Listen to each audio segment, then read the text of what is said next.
one chasing after me, getting its legs stuck in my hair strand, escaping, coming back, playing around me. A cute ladybird. Basically, Bakasur, but make it mini, and obviously, cute. Farmers use ladybirds as biological control agents. One ladybird can eat 50 to 60 aphids per day.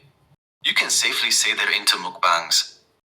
And fun fact, ladybird larvae are even more voracious than adults. A single larva can eat hundreds of aphids before pupation. Both life stages actively control pest populations, and that's how they help farmers. Eat aphids, help humans. Definitely not getting sponsored by 5 Star. But this lil one?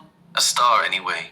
A group of ladybirds is sometimes called a loveliness. And honestly, yeah, that makes sense. Mine is a bit broken, but cute.